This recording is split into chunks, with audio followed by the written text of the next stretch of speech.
Ah, life is good. Yeah, I got no complaints. Yeah. you know, Where and about whereabouts in Kansas? This okay, got it. Let me I'm in Overland Park. We're right on the over outskirts of town. So we're right near the country.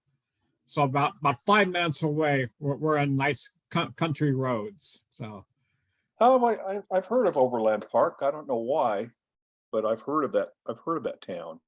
yes, it's one of the top 10 towns in the United States to live in. And Oh, and okay. and in terms of great education, good schools. Hmm. Not now it's highly conservative, so but That's all right. I mean, I don't get into that politics. It doesn't do you yeah, any good. It doesn't go anywhere, no, in my yeah, opinion.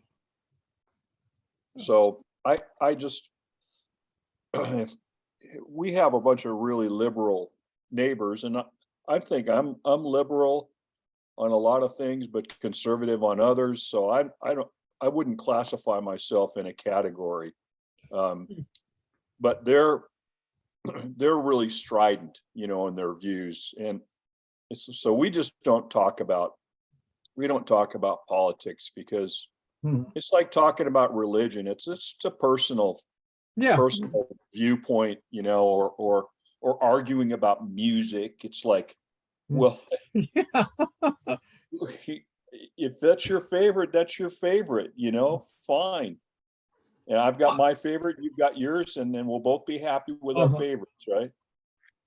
Now, I'm a mixture when it comes to politics of right and left. I say I Yeah, me can see too.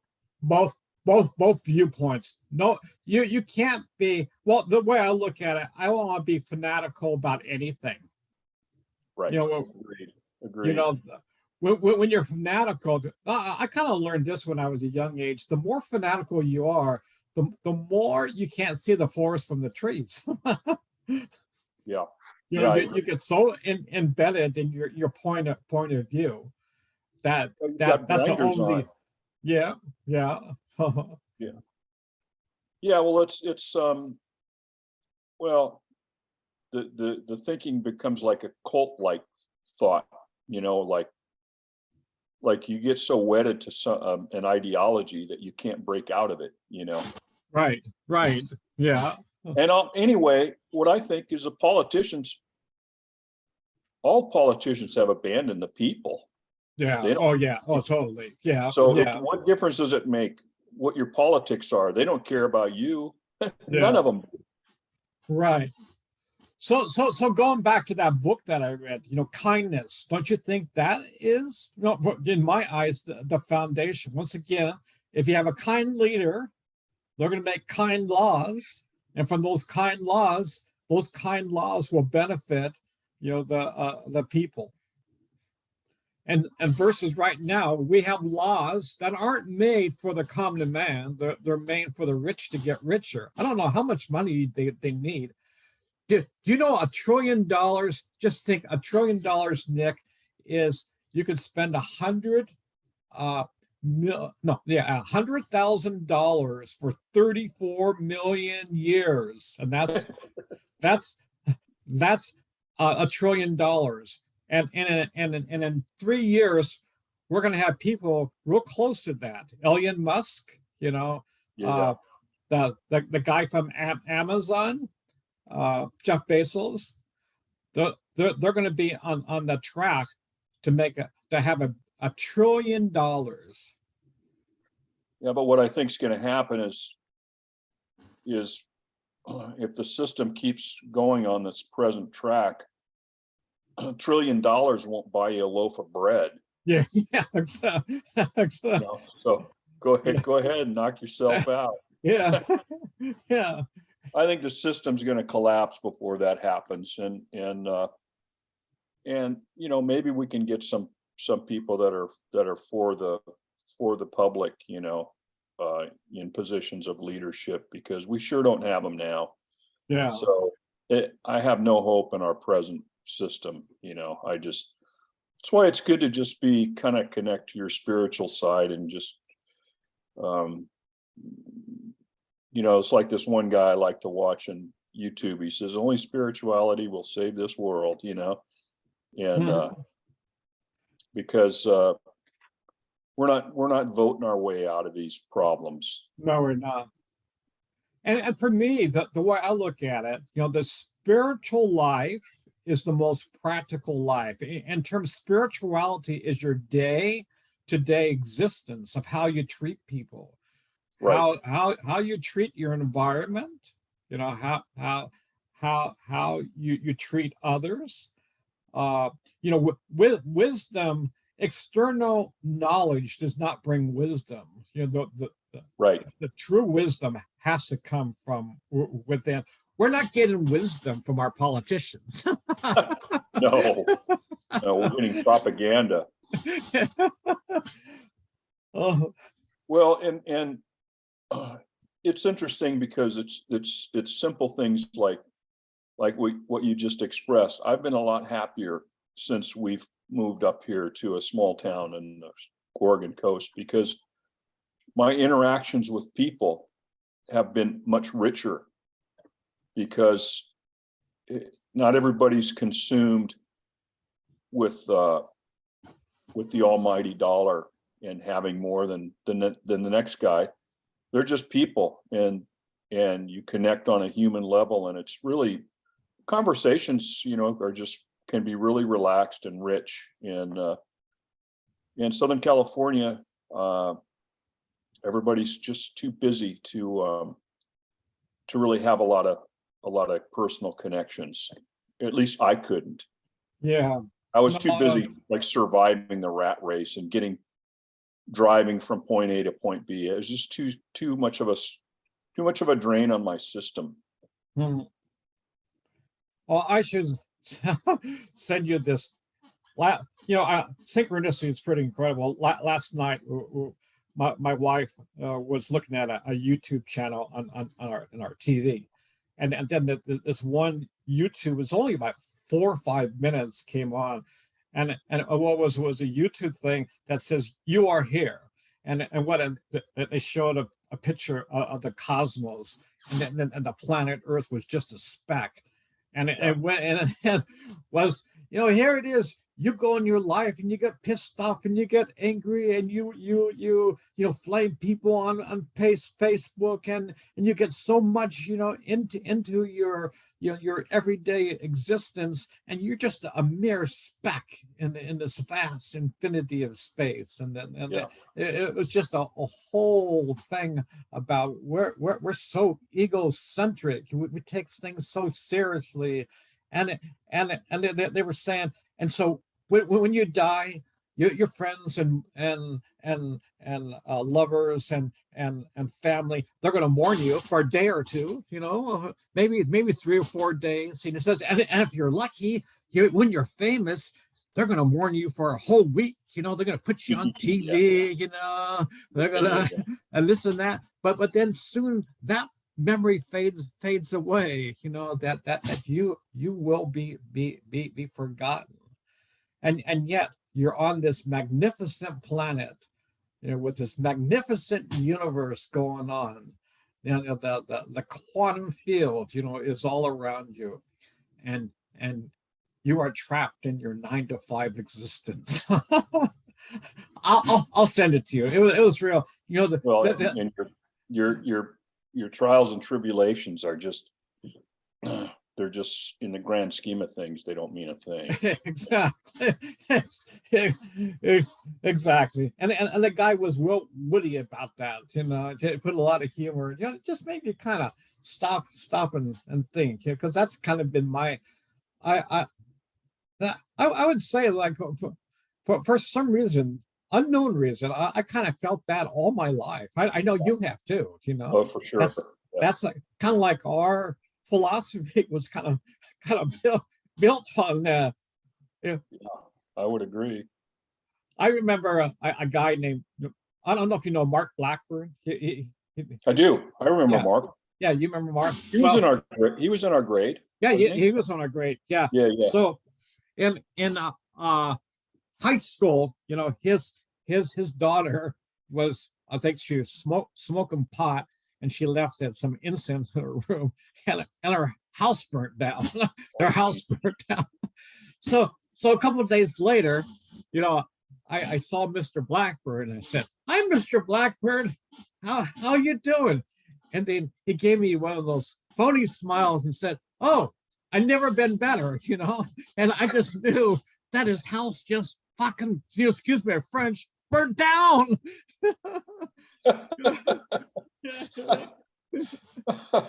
you you couldn't have been better, you know. Tell me the truth, you know. Not a Newport, you know. Well.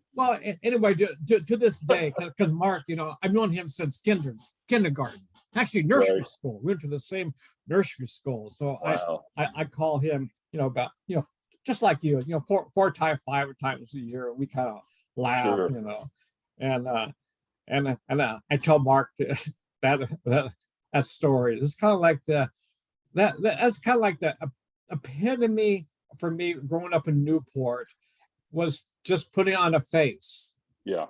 Where I you and I knew that there's something more. You know, there's something behind the face.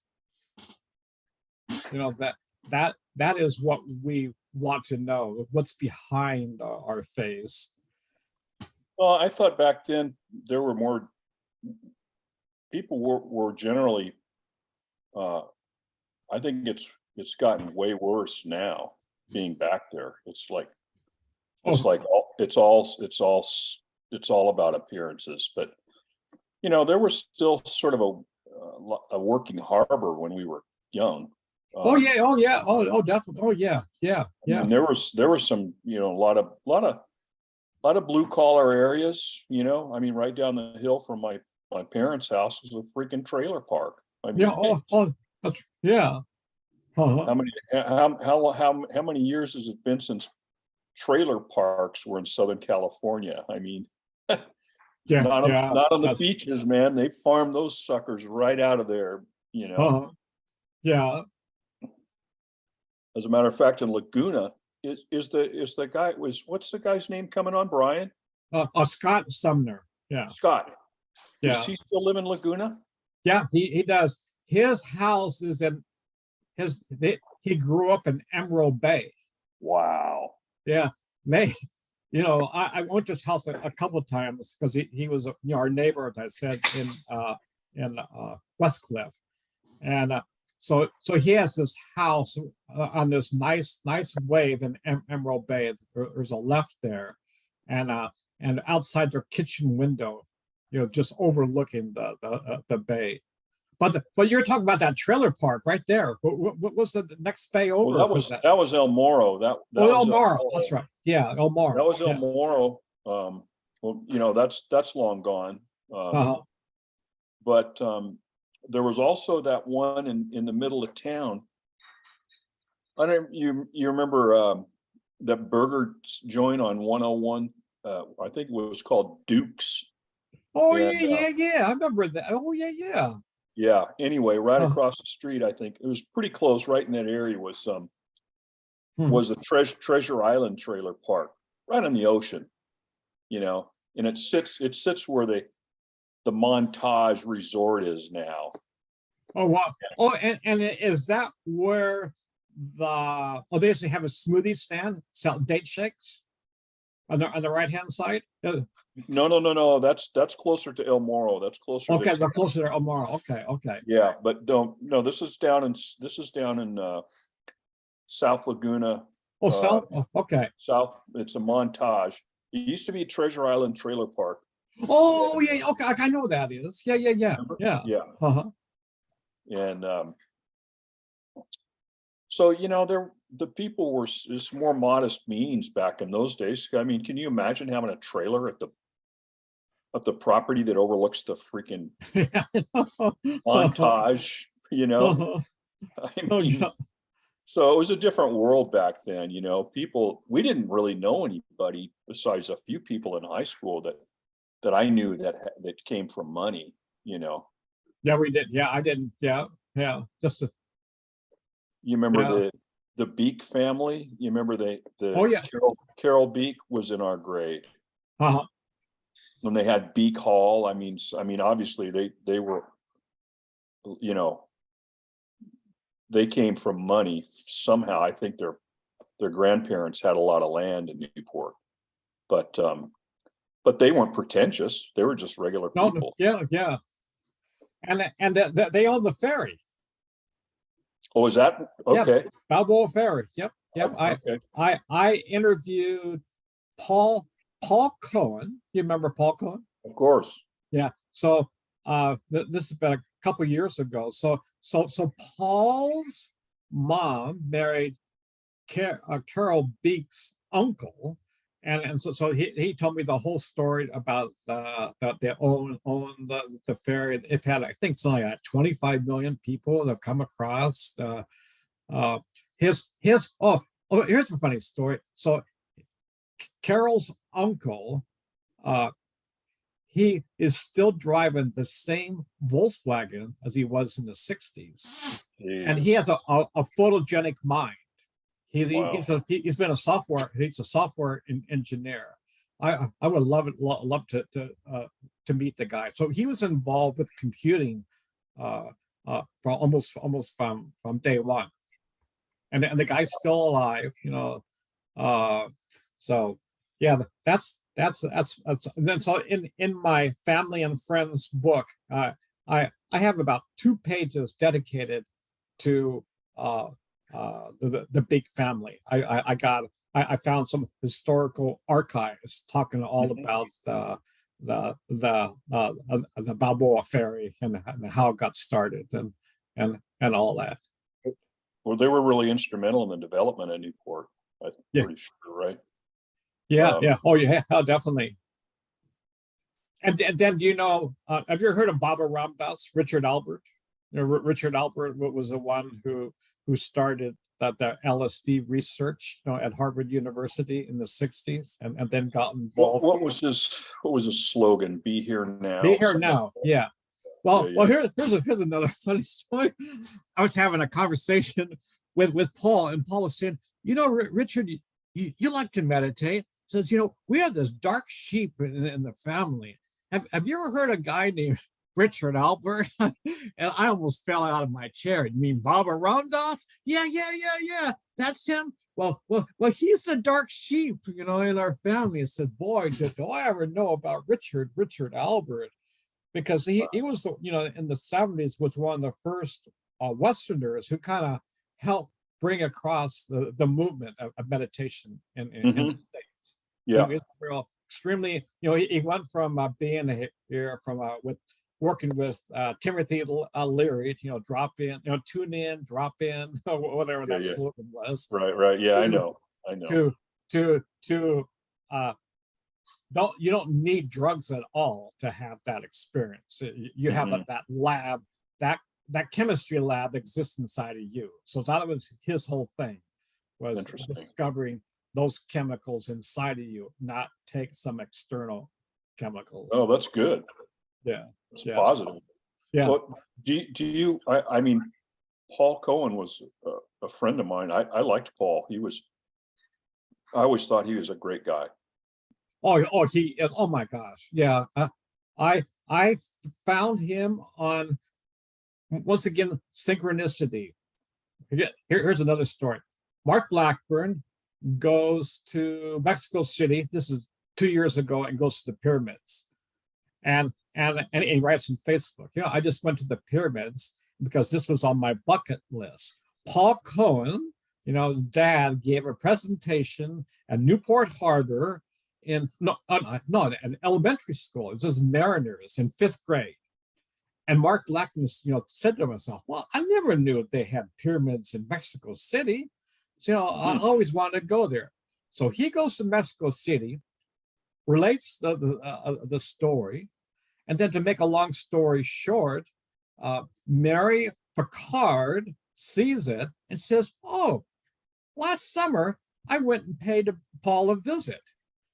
And so then a couple of days later, Paul Cohen comes in and says, oh, hi, hey, Mark, you know, I remember who you are.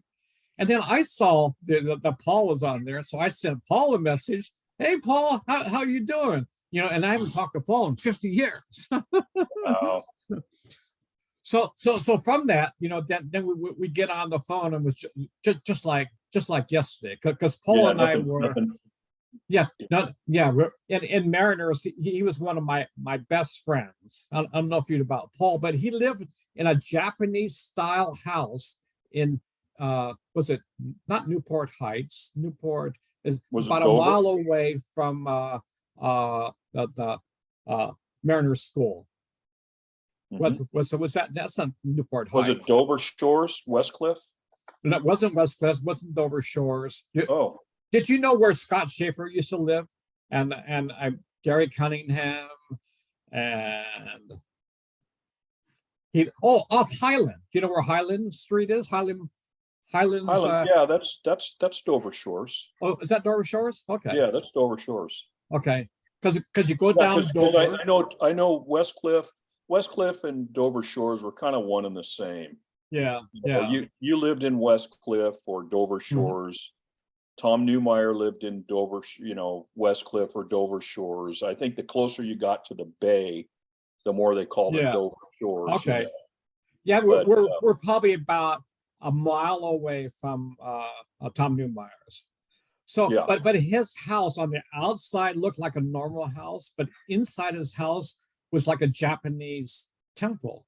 Wow. All the doors were soji doors, the Japanese screen doors, and they had a courtyard.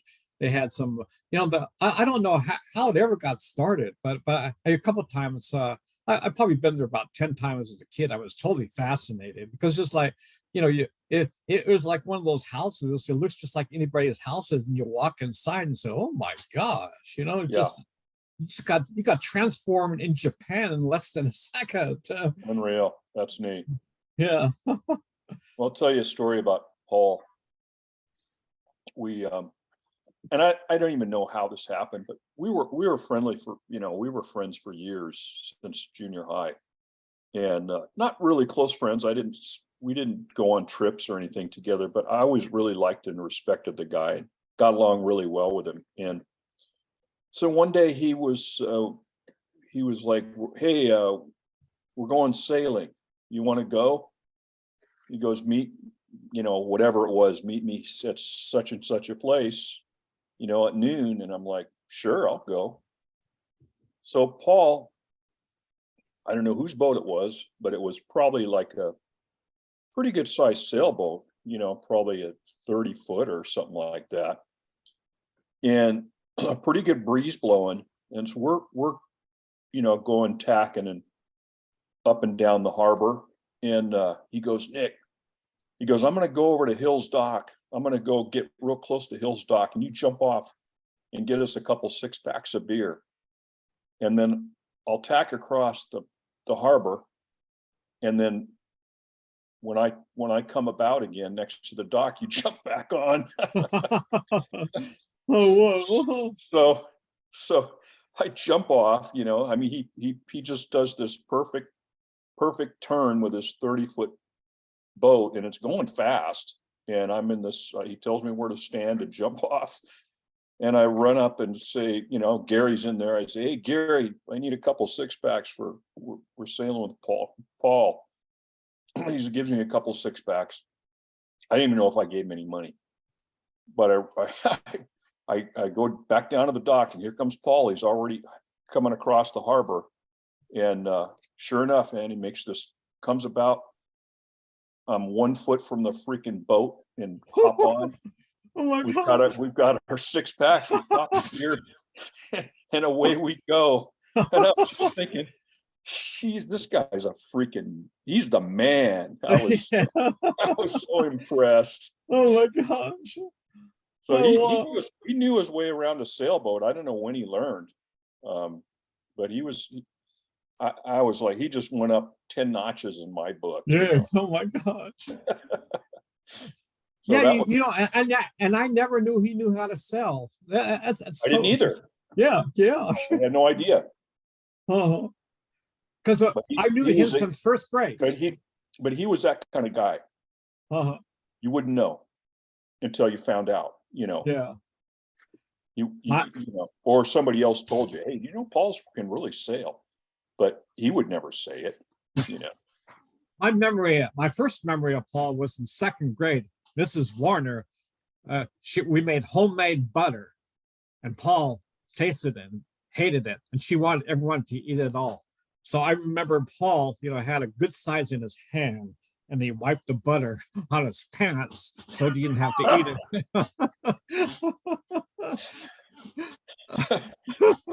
That's funny. I mean, What kind of a teacher would make you eat it? I mean, oh, if you didn't yeah. Oh, she was a doozy. Oh my gosh. Oh gosh. No, I maybe that's how how do I want to say, my weird, strange obsession against education got started. She did not make learning fun. It was more like a hellish adventure coming to her class. It was an ordeal. Was that second grade? Second grade, yeah. That's interesting because my second grade teacher, I still remember her name, was Mrs. Grimmett. And she was grim, all right.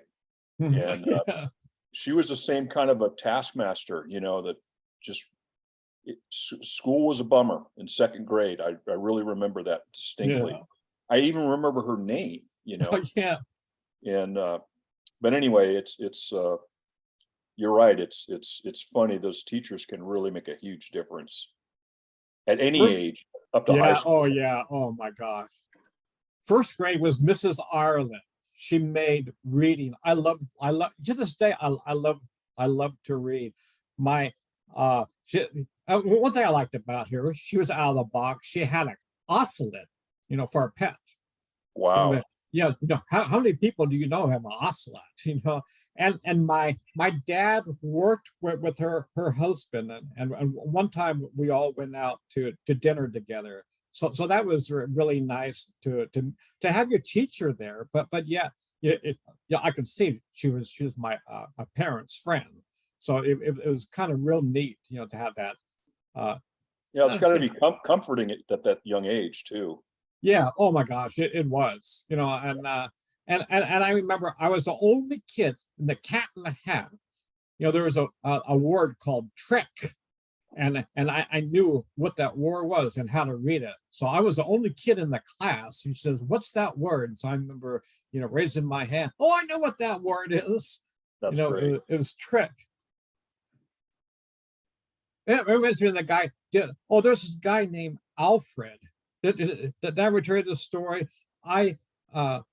In sixth grade, Mr. Walker be coming in from. Tell me if I told you the story or not.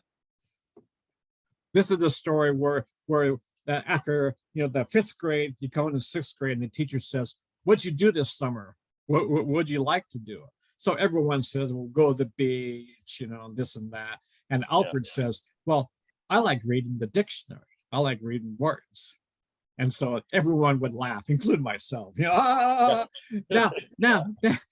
get this. Years later, I am fascinated by words. As a matter of fact, I wrote I probably have a book with about 300 distinct words that I ponder over. I try to get to the gist of their meaning. Words are powerful.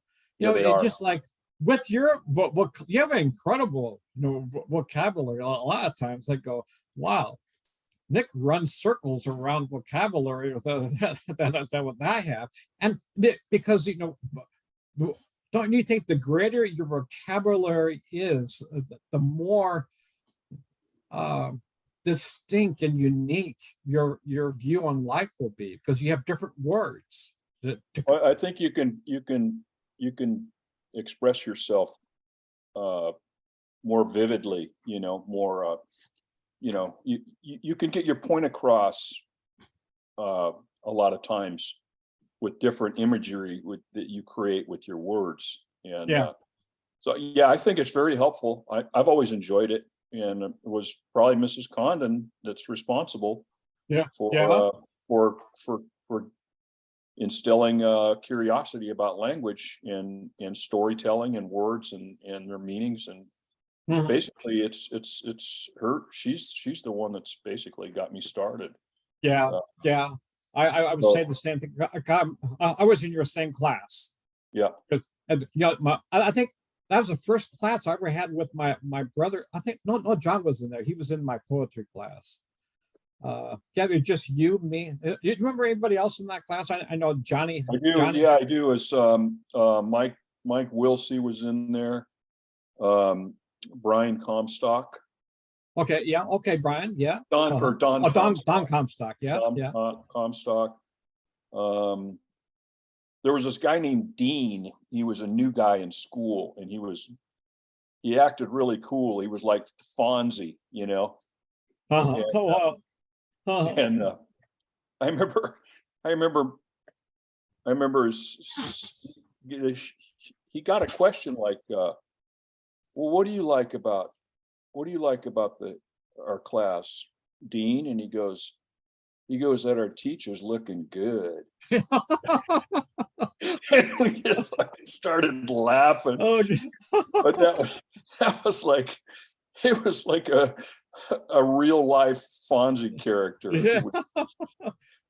Well, I think she was the most beautiful teacher I ever had. Yeah, she was pretty. And Yeah, she had great, incredible charisma. Oh my Yeah. gosh. That charisma, I think really captivated me, just in terms of Well, for kind sure. of to look at, because the year before, I think you were in my freshman English, the guy, oh, well, what was his name? That real dry teacher. I This can't is remember.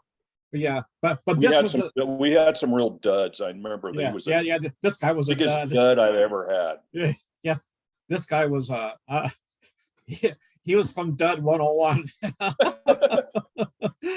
Hey, so we should probably just let's put up the surf talk for next week, because Yeah. your friend's coming on, and I'm interested in what he has to say. Yeah. So it's 3:30. He should be popping in. Yeah. So yeah. So do you get a message? How do you find out if he's going to join? Oh, well, what happens is then he appears on our screen. Okay. Saying it's come in. Yeah. Okay. Cool. Yeah. Good. Yeah. Like I said, I don't know squat about text, so yeah. if it happens, it's just like magic to me. Yeah, Bill Graham. Oh, I got to send you. I saw last night for about 15 minutes a video on the last day. I think it's the last concert at the Fillmore West. Let's see here. Oh, let's see here. That's hello. Hey there. Hi, Scott. I didn't know. Did you send me an invite? Yeah. I sent you an invite in your check your messages on here, and there's a Zoom link right in. Let's see here. Yeah, hold on. Let me. Okay. Yeah. So you said, can we move to 3:30, and then immediately above that, I said, talk about your experience at the Fillmore Tuesday. Then above that is a link and said, Magic Rings has invited you to a scheduled Zoom meeting. So you click on that, it says, join the Zoom meeting, and then that will launch Zoom, and then you're in.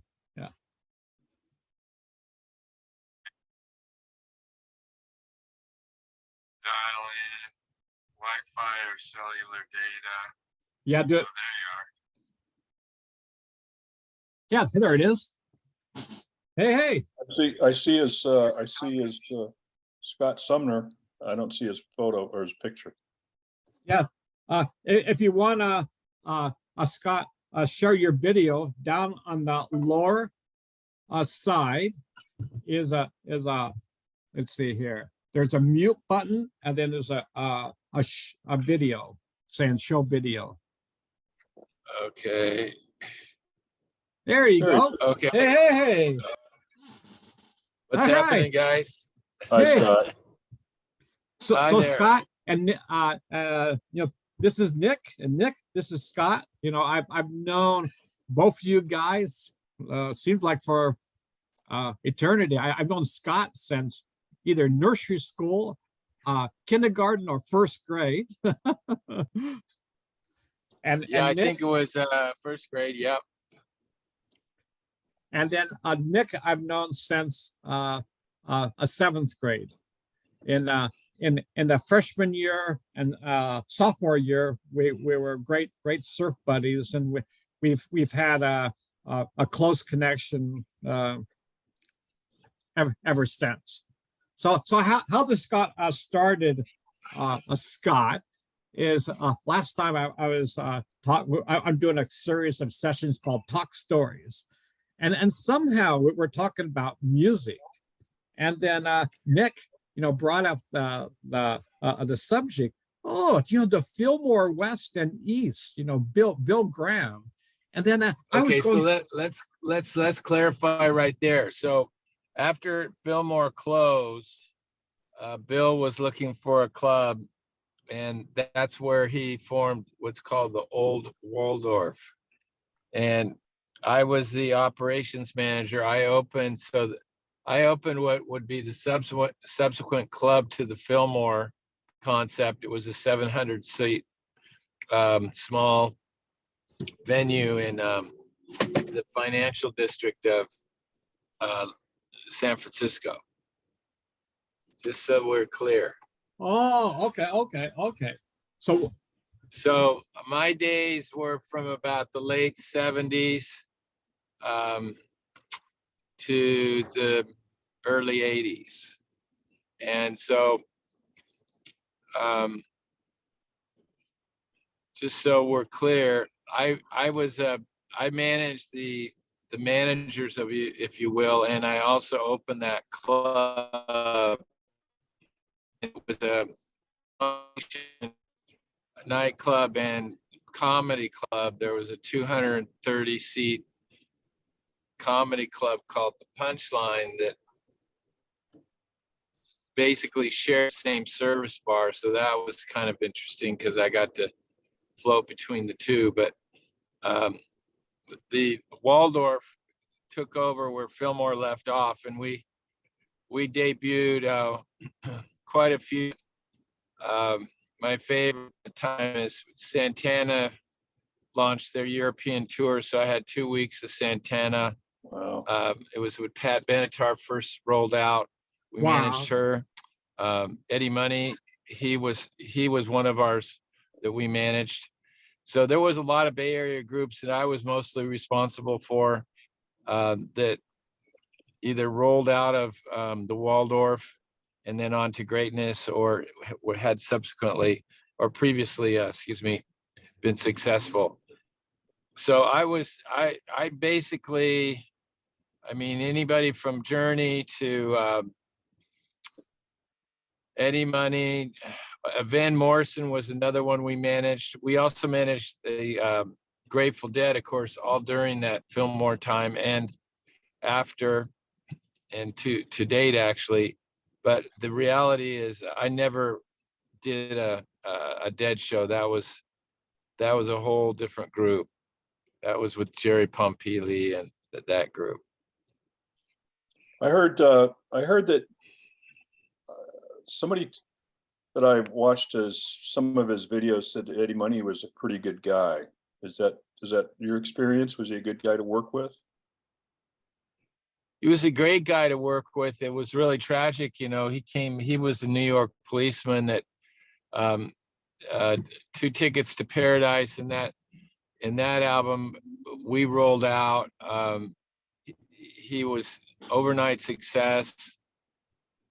Super great guy, but he got into alcohol, where at the end he was drinking at least a quart before sound check. Wow. And up to 3 quarts a day of Jack Daniels. Jack Daniels was his favorite. But Wow. yeah, he was a great one to work with. as were most of them, really. I can tell you I had a fun experience, probably one of my most favorite, when we had the Toots and the Maytals, Third Ooh, World, and Jimmy Cliff. oh, Jimmy Cliff. And Oh my gosh. Oh, whoa, whoa. yeah, and Third World had their own chef. It was kind of a new concept. A lot of them had chefs, you know, the Stones had their own chef, but at this level, to have their own chef was very unique. And so we had kind of a modified backstage that was more or less like a, oh gosh, it was like a living room with a bunch of little rooms, but I had a small kitchen. And so when the chefs told me he wanted to get snapper, I got to take him to Chinatown, which was the only place I knew to get snapper. And it was hilarious to watch a Jamaican argue with a Chinaman over the price of snapper. Oh, And I God. mean, they that's all they ate: snapper beans, snapper rice, snapper couscous, you name it. It had to have snapper in it. And Wow. that was one of the more fun experience I had, is watching two distinct different cultures argue over the price with, you know, up and down and no. A great story. but Could you share some of your recollections about dealing with Bill Graham? He's quite a legendary character.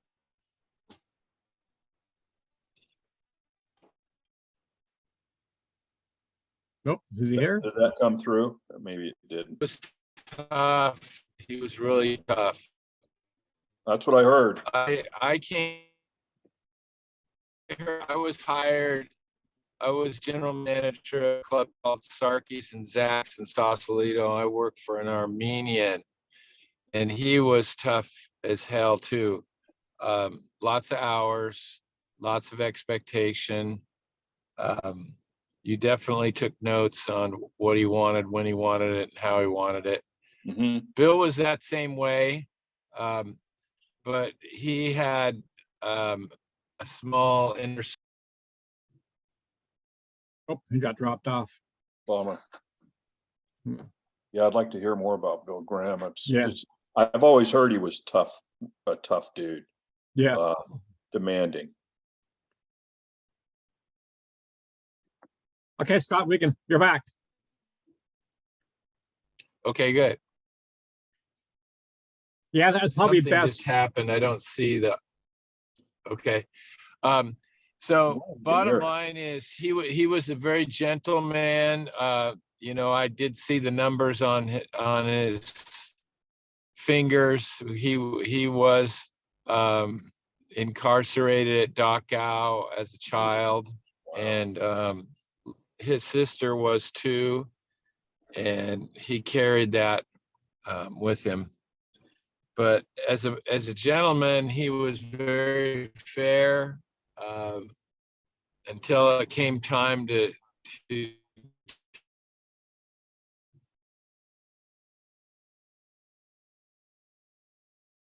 but I was the first to be cut when the first wave of cuts came, about the late 70s, Mhm. because I was the newbie.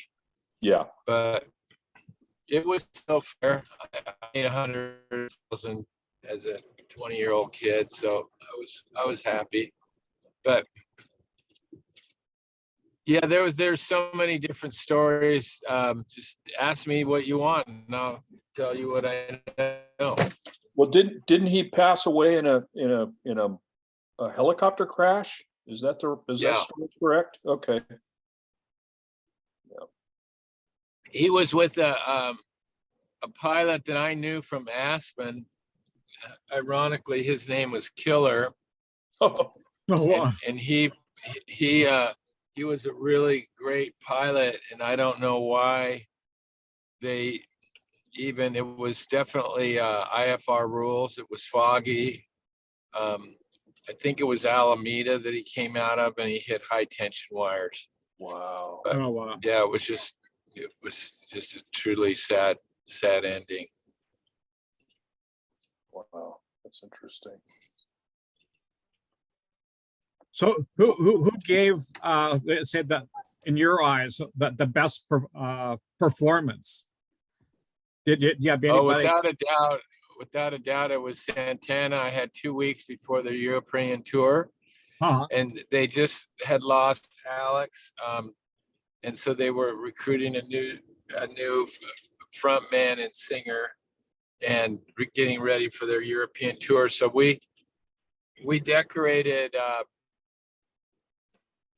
the old Waldorf like indoor jungle, if you will. We had macaws in cages. We had big, huge palm trees. Staff wore kind of Hawaiian shirts, and it was very much a jungle theme, if you will. And yeah, so 2 nights, 2 weeks in a row. Wow. Without a break, no dark nights. It was incredible. Wow. And Wow. but I also got to see Lou Reed. That was an interesting show because that happened right after John Lennon was assassinated, and so we had to have a ring of guards. Our stage was a little different. We didn't enter the stage from a backstage door. You entered it down, you came through the crowd or off from the side of the crowd. And in this case, we came from the side, but we had a ring of security, arm in arm, to put him on stage. And he was an interesting fellow. His backstage rider asked for a pinball machine. And so it didn't matter how long the crowd cheered for an encore. He had to play his game of pinball before he came back out. Oh my gosh. Oh. Yeah. Yeah. The backstage riders were interesting for different bands. I had Johnny Winter he loved the Blue Nun. Remember that? Oh yeah. Blue Nun.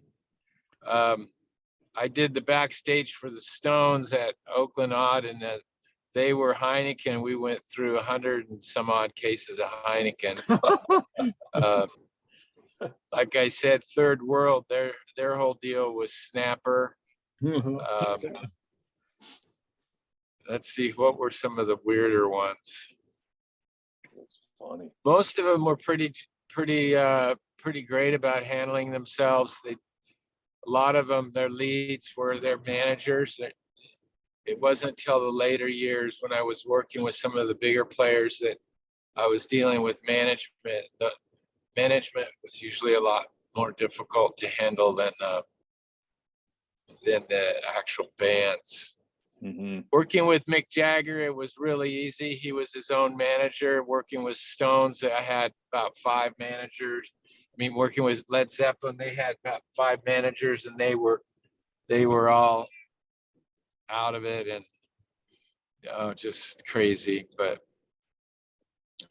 I only had one really bad mishap, and that was with Dave Mason when I caught him shooting up in the office in my office, and we basically never worked with him again. Wow. Wow.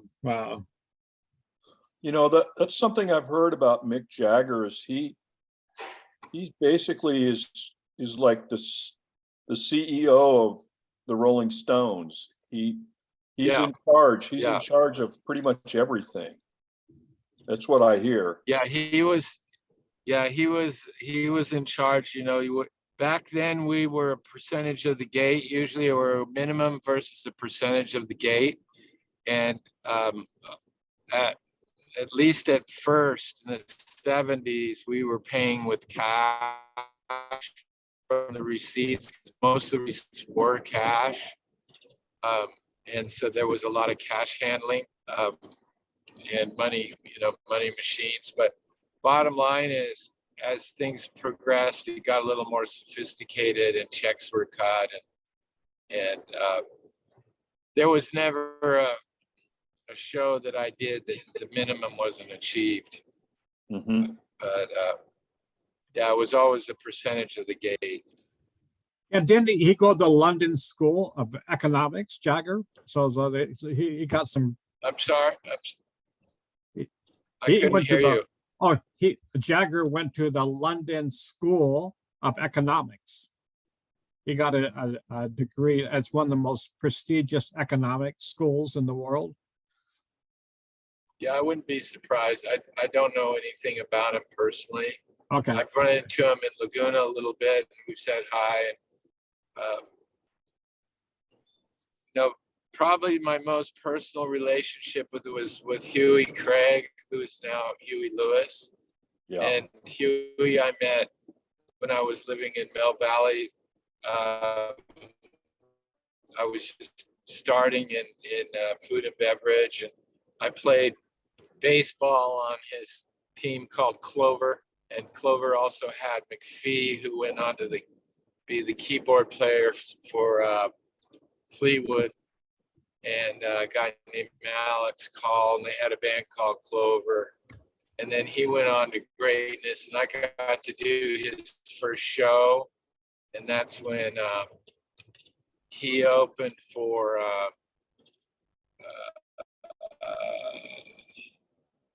let me think here. It wasn't Loverboy. I went to a couple of shows for with him, and he was opening for Loverboy, but that was back in the day of I'll think of it in a second. They were real big in the late 70s. But it was really awesome experience. I can tell you, I got to see Christopher Cross when his debut, and Pat Benatar and her debut, and Eddie, and even early Van Morrison. Oh wow! And all those people were really kind people, good people. Well, they have good reputations. I mean, I've heard good things about Huey Lewis, and Christopher Cross was something I didn't know about. I found out recently he's quite a hell of a guitar player. Yeah, no, he came out of nowhere, and God, who were some of the others that were? Well, I got the opportunity. I was dating the same girl that David Crosby was dating. We didn't know it. And the same thing happened with Huey. We call her Mean Molly Jean. Wow. Yeah, I lived in Sausalito. The Cars lived there, and David Crosby lived there. The Doobies were all in Mill Valley and Marin.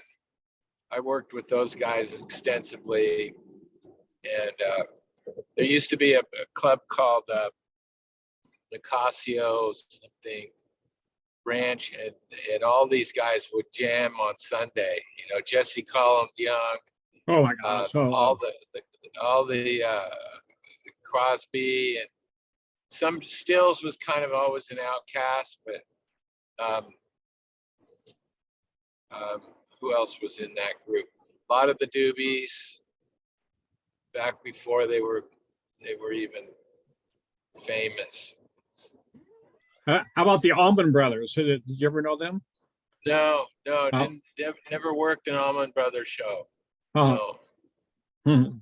That was a little earlier. Their heyday was like late 60s, early 70s was when they were really big. Yeah, and they were Southern boys, right? Oh yeah.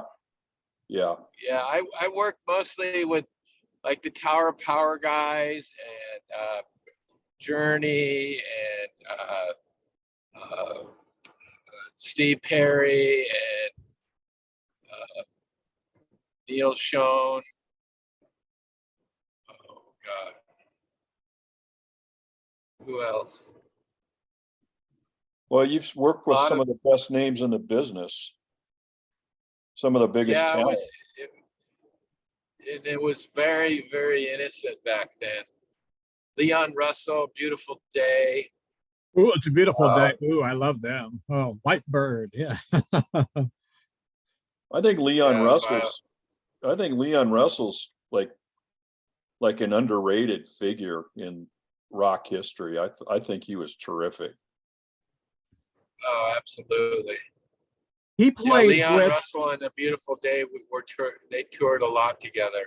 Mhm. Great a combo. Leon Russell, Frank Sinatra called him the boy genius. He played with Wow. Frank Sinatra in the early days. He was a young genius piano player. I think with 13 years old, he played Wow. with Sinatra. So and Sinatra considered him a genius. Mhm. I I didn't thought know that. that. Well, Yeah, I thought he that was was real. he was amazing. Yeah, it was wild to watch rock and roll kind of disseminate into the disco, into punk, into it was. One day it seemed like we had Pat Benatar up there, and the next day we had the Dead Kennedys.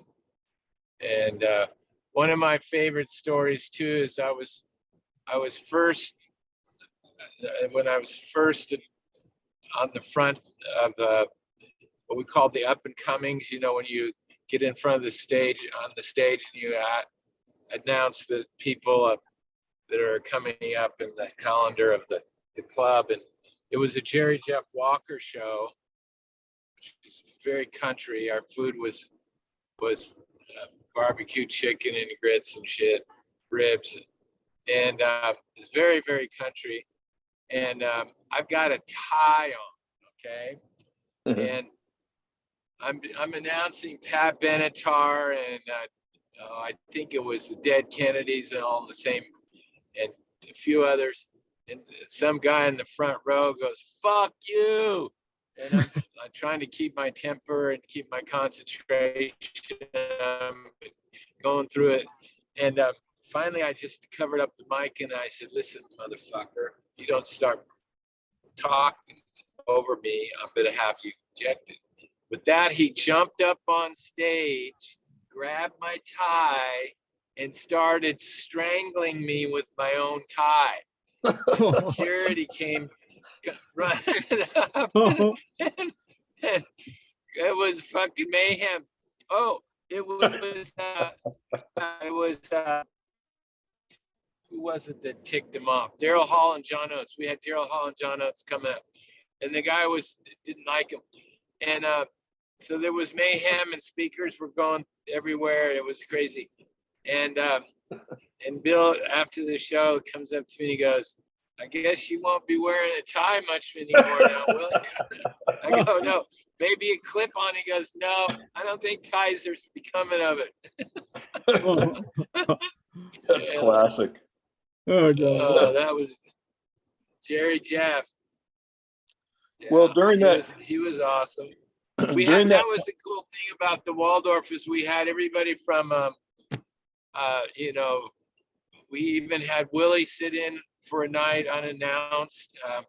We had all kinds of country boys as well as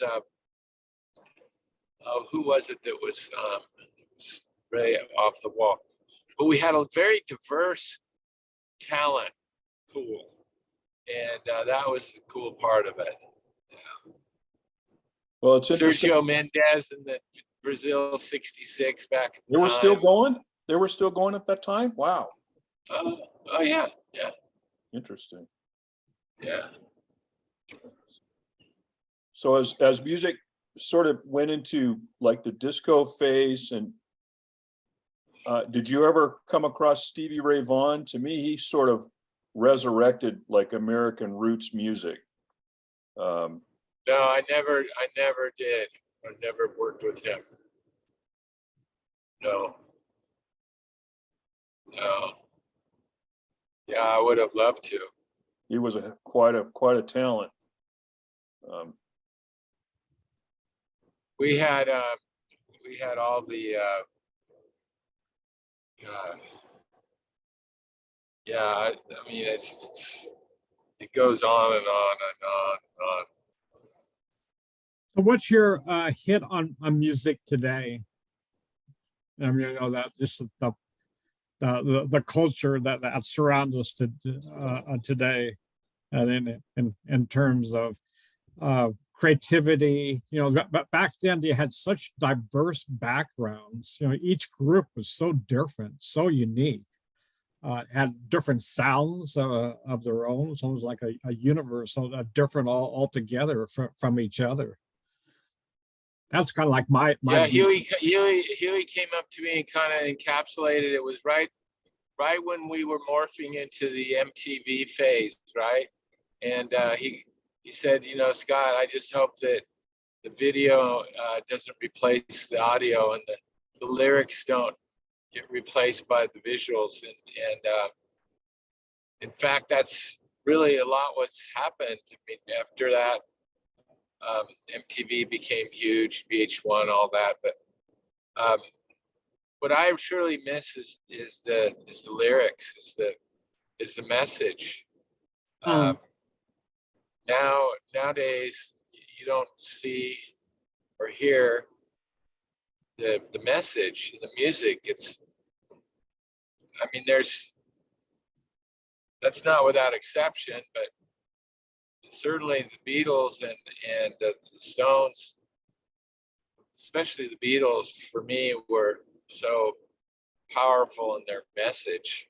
Mhm. And you just don't see it anymore. I think Huey Lewis completely nailed it with what he told you. I mean, Yeah. that says it all to me. I think it's brilliant. Yeah, and Scott, Yeah, and it's how really we got become it's become a visual thing as much as, I mean, Milli Vanilli were classic examples of the pretty boy, and even the Monkees came out of kind of this, well, let's make it a more of a TV show. Right. They turned out to be decent musicians, and some of their messages were okay, but Last Train to Clarksville, I mean, what is that all about? yeah. Then The you had Fool like on the Hill, you know, the Fool on the Hill is a message. I mean, look at the difference, and it morphed into a whole. Yeah, you lost the originality and the guts of it. yeah. And now the big hits are really a lot of the rip-offs and the rhythms and the leads, and yeah, They're it's mashups. incredible. Yeah, there's no recreation. It's all recreation. I find that in most popular entertainment. Look at all the movies, or you know, how many Superman movies do we need, or Batman? I mean, you know, it's just rehash. Yeah. But anyway, I have to beg off. It was great to meet you and talk to you, Scott. Absolutely. And, Yeah, let's talk in the future if you like. I should write down some notes on some of my favorite acts and some of the favorite events, but I got to tell you, watching a Jamaican and a freaking Chinese guy argue over the price of red snapper was one of the hallmarks of hysteria and yeah, frivolity in my world.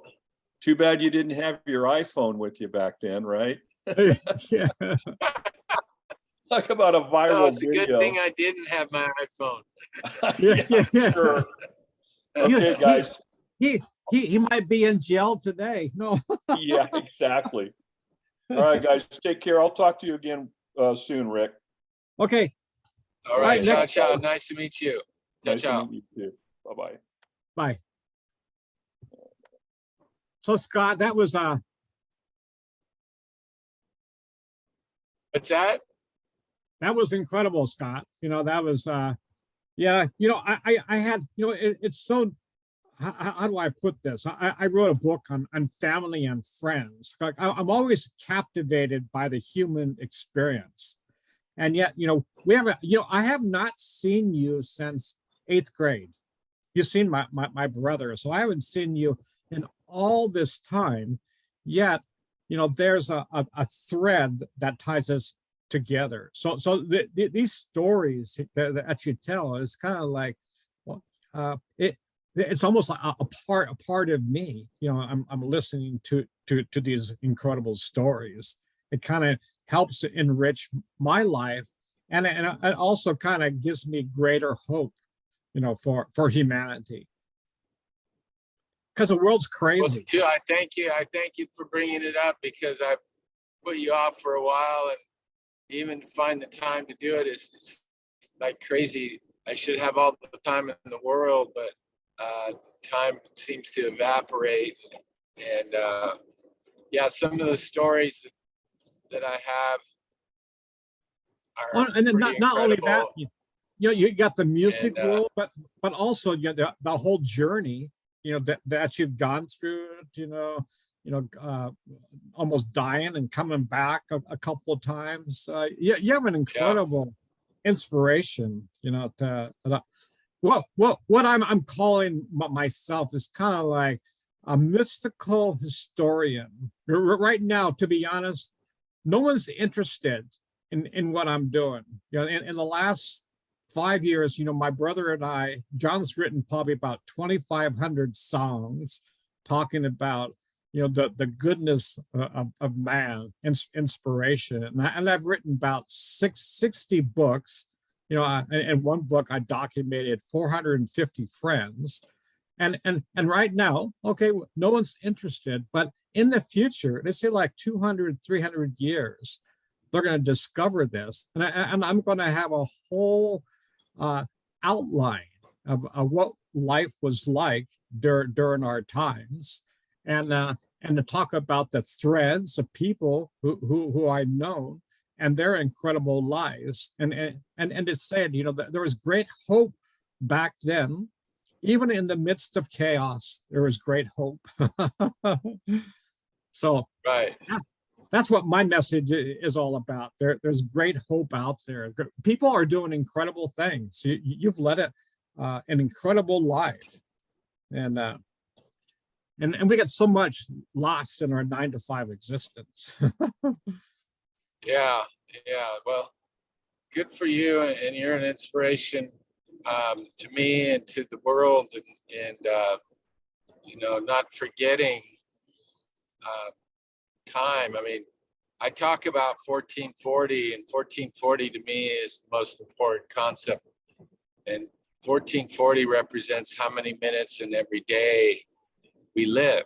And, what we just experienced, maybe 1420 of it, we'll never have again. And the Right. 1440 of life is so important. We only have now. That's all we Yeah, have. yeah, yeah, And yeah. we can't take tomorrow for granted. And so the 1440 is what I live, and hopefully it's out there to inspire people. That's why I swim every day. That's why I do what I do every day, and I try and encourage people in the midst of madness or sadness or chaos or whatever their ailment may be. But the reality is, yeah, experiences. That's what I'm doing now. Is I have a team of real estate incentivized people that want to learn, and I'm their library. I don't know the keystrokes and this and that and the other, but I certainly know the how to, Mhm. the Yeah. the nuts and bolts. And back in the day, man, when we were on, were you on West? What street were you on? I was on Somerset? No, Westcliff. Oh, I'm sorry, Essex, Westcliff. Yeah, Essex. That's Essex. yeah, Yeah, and and I was on Oxford, on Oxford, right, and right. Yeah. and we you know, I was taught how to use a hammer and how to use a nail and how to fucking take apart a carburetor. And we've lost such sight of the basic stuff of how things work, not mechanically, but just mechanics within the human. And, you know, it's like slow down, talk, feel, love, touch. Listen is the big one, and that's what you're doing is so wonderful, is you're listening. And there's not enough of that in this world, not enough in that at all. Yeah, exactly. You know, my whole Thank you. theory is pretty simple. You are your own chemistry set, and what that means is you're responsible for the chemicals that gets released into your bloodstream. These chemicals create either positive emotions or negative emotions. You know, disease is when the mind is not at ease. You know, just think of so many millions of Americans can't sleep at night because they can't turn off the faucet of adrenaline. You know? Right. So, Yeah. My whole thing is that we're responsible for our life. No one's going to save us. No one's going to help us. There's excellent advice out there if you look for it. You know, there's incredible coaches. You know, a coach can't pitch the game for you. You have to pitch the game yourself. So Yeah. that's my whole view. So, and that's why I wanted to do a series of talk stories with you, because I mean, we all, you know, take 2 steps forward and 1 step backward. We all make major mistakes in our life, and there's nothing wrong with that, because that's how we learn. You can't learn otherwise, can you, without making a mistake? Those are all blessings. Right. So Yeah. so No, it's true. It's true.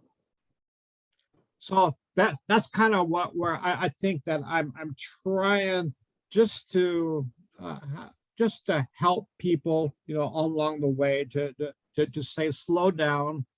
You know, just think, Scott, every good thing is soon forgotten, right?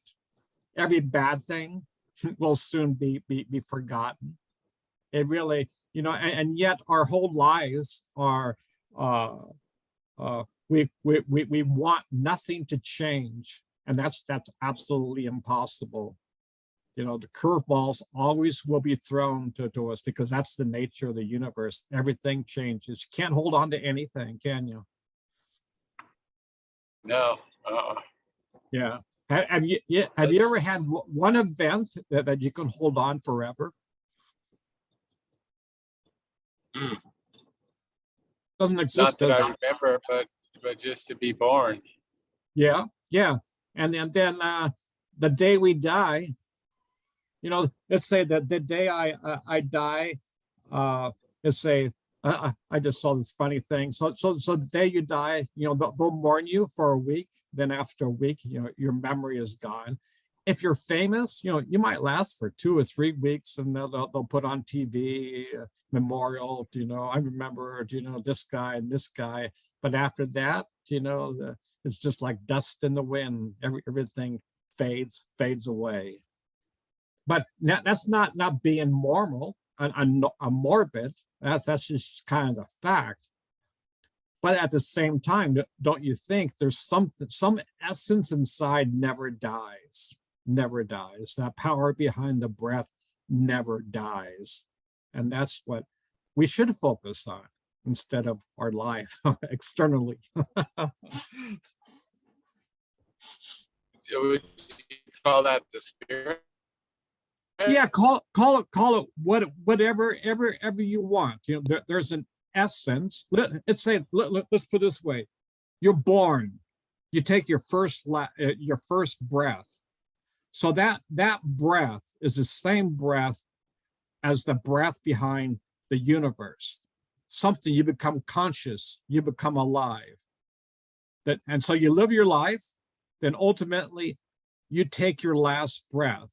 And when you take your last breath, that essence, that power behind the breath gets taken out of the body, and you're no longer aware anymore. You're deader than a doornail. It's, you know, that you're gone. But at the same time, you merge with something far greater than what you think exists externally. So that's my whole thing, is that we're wired for that experience while we are alive. You know, that while we're alive, we can have that connection of our true existence. And it doesn't matter who you are, doesn't matter, you know, what kind of lifestyle you've had or what you've done in the past. Everyone, you know, came from that same source. And my viewpoint is that we can experience that while we're alive. That's that we have the hardware and software put in place. It's there. You know, I don't know if you ever heard of Joe Dispenza.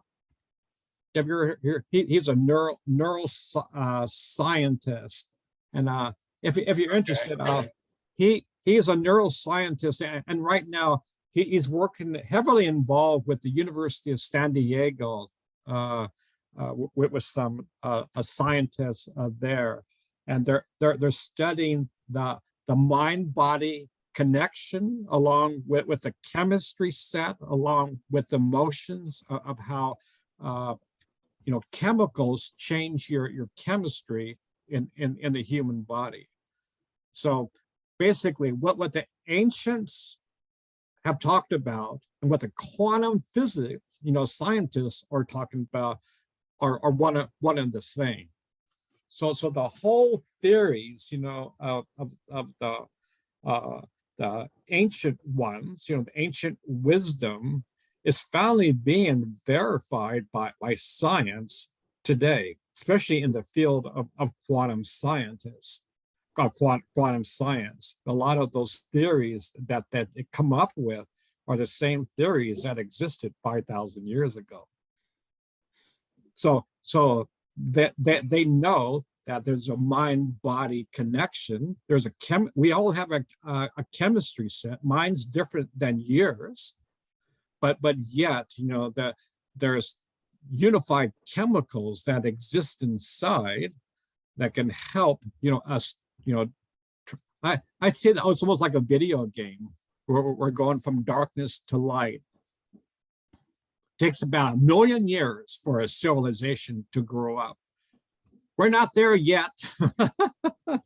Our society, you know, is not even at a kindergarten level in terms of sophistication and maturity, right? You know, look at our evening news. You know, we're so far away from being a mature, you know, loving, compassionate, tolerant human beings. Yeah. But the seed is there, isn't it? The seed is there. There's people like me, people like you. There's millions of people just like you and I, you know, who are waking up from our slumber. You know, if enough, you know, I say everyone is a piece of the puzzle. They're not the puzzle themselves. They're a piece of the puzzle.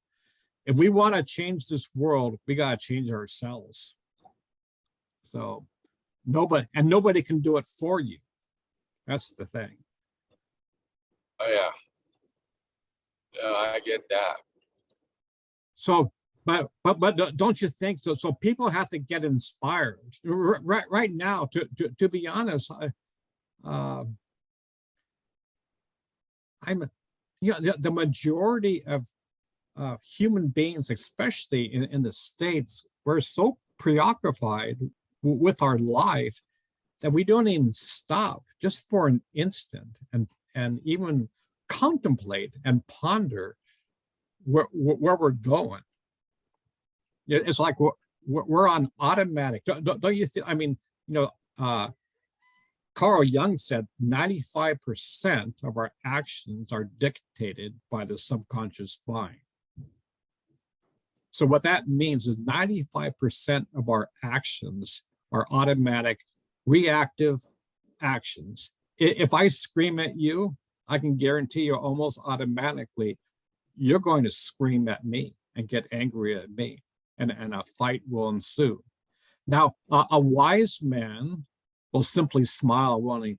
He'll laugh. He's got nothing to say. He has nothing to prove.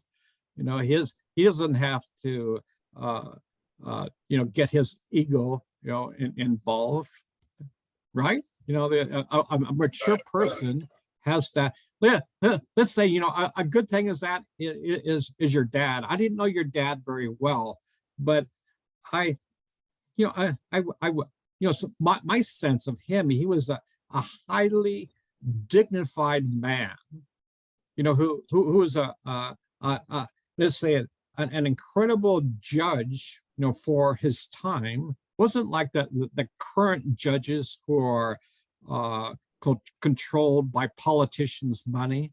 I don't think your father was like that at all. He was a man of dignity, and that dignity, from what I've seen, it came into you. You had different expressions of that, but you're a dignified a person in terms of you express those qualities of being good, kind, compassionate. You're smart, you're intelligent, you've got a lot of wisdom, a lot of stories, to tell. You've gone through an incredible amount of hardships, trials, tribulations. I'm sure your dad did too, to get where he was. And it's all to make us better, right? Your dad was a kind of inspiration for thousands of people, right? Yep. No doubt about it. So this is what I'm trying to capture, the human spirit, the endeavor. And that's why, if you ever see my YouTube channel, I probably interviewed about 40 people. And from all different points of life, even people who have entirely different viewpoints than mine. And because that's why, for me, tolerance is kind of like the key. We're all wired different. We have different mindsets. We have different ways of expressing life. So a rose flower does not look at a weed and say, "Oh, you're a weed. I can't talk to you." That doesn't exist in nature, does it? Nature doesn't. So doesn't judge. Exactly. So that's so, and I know you're on the same wavelength, right? That's what I gather from you. Thank you. Yeah, I'm in a place where there's nothing above me and nothing below me. I'm like in this middle of it's the cosmic, I don't want to say awareness, but it's I just feel like, I truly feel like there's nothing that is above and nothing below. I just am in the middle of life, and I see things differently than I think a few people. And my life is now dedicated to giving back, and that's really what I want to do. Yeah. And, it's not about being rich, powerful. At one point, it was about, all the wealth I could amass, and I amassed a shitload, and then I lost it all. And then I got really humble, and, I was sleeping in the car, I was sleeping under a table. I just groveled and then pulled myself up, and I said, okay. And then I did it again and got plenty of money. And now I'm like in a place where I say, money doesn't really matter. I'm comfortable as long as I can take care of my kids and pass the torch and inspire the team that works with me. And yeah, nothing's above, nothing's below. It's crazy. Death doesn't scare me. It's inevitable. Yeah, exactly. Yeah, might as well laugh at it, right? Yeah. And one Yeah. thing, see, I've been meditating for 50 years. That meditation is kind of like my hobby. You like, you have people who like going to the movies or surfing. Meditation has always been a part of me where I close my eyes automatically. I go to a place where there's no human words to describe.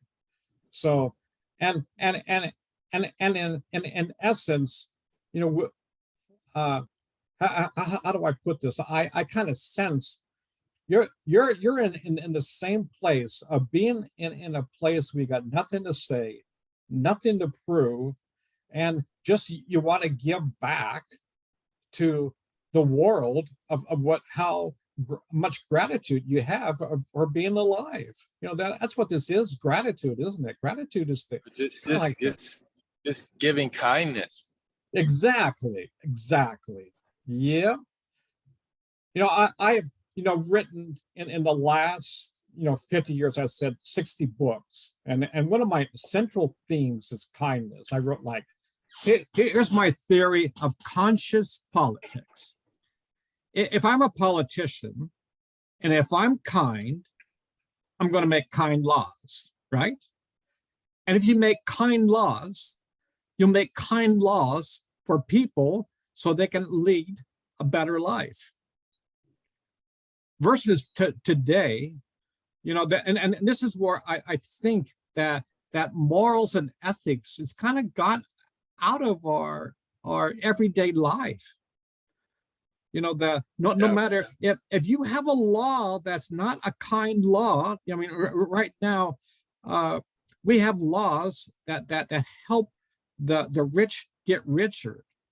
If I give you $1 trillion and you can spend $100,000 a year for $34 million, for 34 million years, and that's $1 trillion. $34 million at 100,000 a year. So, our whole, and then I wrote, conscious economics. It's the same thing, that why should 1% of the population, just 3 people, have more money than almost half the population in the United States? So, and my whole thing is justice, economics. We're living on this planet Earth. Do we ever think about the Mother Nature, Gaia, that we're taking her resources, and what are we using it for? For frivolous things, entertainment, take over the sacred resources.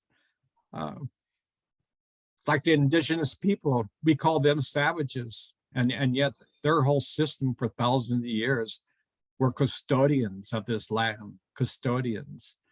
And what are we in the West? The capitalism is we're consumers of this land. Big difference. Who's a savage? So this is what I write about. Not to mock, society, but kind of just to say, hey, there's a different way of looking at things outside the box to make this world a better place. That's what is it. That's what it is. Make this world a better place. So, where do you live now? I live in Overland Park, Kansas. Yeah. Okay. As a kid, I thought, ooh, who would ever want to live in Kansas? But to be honest, Scott, I could live anywhere in this world, and I'll be a happy man. Wherever I go, inside of me, lies that treasure, that inner jewel. So I'm happy wherever I go. I miss surfing. I really miss the ocean, but somehow, this is the heart of the United States, and even maybe somehow, just being here, just in kind of I'm retired now, so I have all the time to do anything that I want. Not a rich person, nor do I don't care for riches. I just want to have a food on my table, mortgage paid and stuff like that. Uh, I write every day. I write for about 5 hours a day, and then I Whoa. meditate and I meditated every day.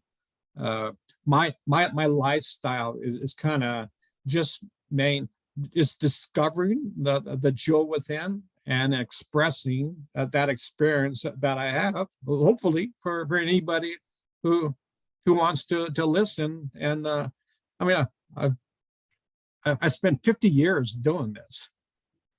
So you would think after 50 years, you might have somewhat of an experience, especially if it's your love, if it's an art. You can imagine someone like a Santana, that's his whole life was an incredible music, and he keeps on getting better with time. Yeah, it really does. And they do it for the love of it, not for the money. No. Yeah. Even Ringo Starr. I saw Ringo Starr in this incredible interview a couple of years ago, and he said, in the early days, the Beatles, if I wanted a pool in the backyard, all I had to do was write a song, and I got royalty checks, pretty quick. I got just from one song. He says, now I write a song and I get mere pennies.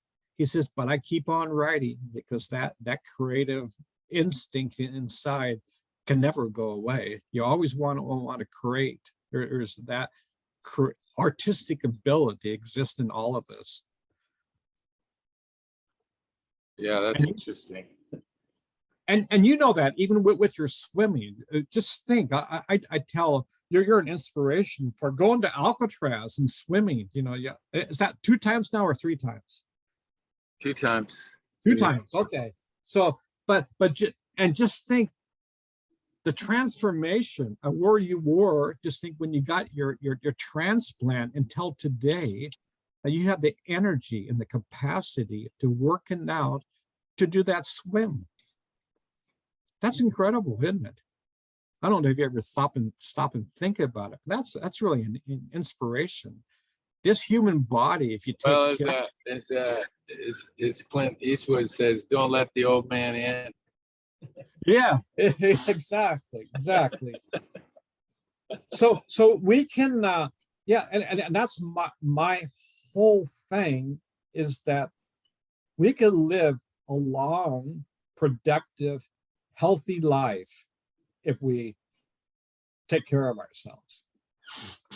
Yeah. Like I don't know if you know, but 5 months ago, I had my left pinky toe amputated because I didn't know I had. Here it is. I've been spent my whole life doing preventive medicine. I didn't have the sense to know that I was pre-diabetic. So anyway, got to a point where I had to go to the hospital, and this doctor said, "You're so lucky you came to this hospital because if you went anywhere else, they would have amputated your left foot." He says, "I'm going to take your left pinky toe." He says, "But just to know that this surgery is just as serious as doing heart surgery." He says, because you never know what's going to happen. So anyway, and then the doctor said you can never cure diabetes. So after that I went home and thought about it, and I said, you are correct. You can't cure diabetes if you continue along the same lifestyle. So since then, in the hospital, my blood sugar was 11, which is extremely high. And now it's 5.6, which is below normal. My blood pressure was 160. Wait. Your glucose was what? Was 11. And now it's 5.6. 11. Well, 11 is glucose. We're talking about 2 different things then, because glucose normally is, I mean, anything less than 110, 120 is normal. And you said your glucose when your pinky was what? Was 411 in the hospital. Oh, 411. Yeah. Yeah, 411. Okay. Yeah. Yeah. And Oh, yeah. out of the hospital now, it's around 90 to 100. Yeah, there you go. Okay. And my blood pressure was 160, and now it's 110. And now I'm in the same weight I am in high school. So I now weigh 163 pounds. And it's all, and this is just all in a matter of 4 or 5 months, just making small adjustments. I can't eat grains. I can't have dairy, no sugars, and just simple, lifestyle changes. And Right. So the doctor who I went through, he was totally blown away when I first went in for a lab test, and they did the results, and then he was like a young kid in a candy store when I came in, because he was just, he couldn't believe it, that I made those changes. So, and I'm sure it's the same thing with you. You look at your. Yeah, I do my my blood pressure, my glucose, my swim, my weight every single day. And I've been dancing with a little higher blood pressure than I want, and then I've got some medication seems to help, and my glucose can be 130, 110, and then it can go to 160. My blood pressure could go all the way to 180 over 113, and then like today it was 120 over 70. So it's been all over the fucking map. Yeah. And I'm like, I just did an ultrasound of my legs yesterday to see if it's, because when they did the transplant, they took out 23 lymph nodes in my left leg, and I was thinking I might have had some kind of blockage, and I came up clean. So I know what you're going through. 411, yeah, you were in the danger zone. Yeah. The doctor said if you came in another 6 months, the doctor said, you're so lucky you even took care of yourself. He said in another 6 months, you would have been dead. Yeah. Oh, yeah. Yeah. Yeah. So, diabetes is a silent killer. It's a silent killer. And it compromises most of all your kidneys. yeah, your kidneys, liver, and your eyes. Like for example, right now, my circulation. Excuse me. My circulation in the eyes. I went to a eye doctor about a month ago to get new glasses, because once every 11 years I need a new pair. So they were trying to give me a prescription, and finally she said, I can't give you a prescription because your diabetes caused this certain condition where the arteries created a blood to secrete into your lenses of your eye. So anyway, to make a long story short, I had to get a shot. There's supposed to be like a series of shots, but then when I understood, what my problem was, is circulation. Circulation is caused by high blood sugar. I immediately started doing research, and with my brother's help, I'm doing oxygen therapy, vitamin C therapy. I'm doing acupuncture. And last week I went to the eye doctor, and I have I'm writing a book, and in this book I put actual photographs before and after, a month ago and today. The month ago there was pure white, which means it's cloudy vision in the eye. And now in this one, there's hardly any white at all, where it's green and blue. So this is just in 1 month. So Wow. it's kind of like the effects, that we take. We can heal ourselves, right? We can. You did it, right? You did it. Yep. Yeah. Well, good on you, man. Well, we have a lot to catch up on, so let's continue. Yeah, definitely. Yeah. It's Tuesday. Let's try and do Tuesday at 2. Okay. Tuesday at 3. Yeah. Okay. Make it our day, and we'll talk for an hour and shoot the shit and figure out this world. Yeah. All right. Well, I'm glad we finally did this. Yeah. Yeah. If I get in a pattern, I'm pretty good at patterns. So Tuesday at 2. Okay. Sounds good. All right. Thanks, pal. All right, Scott. Once again, thanks. Okay. Talk to you later. Bye.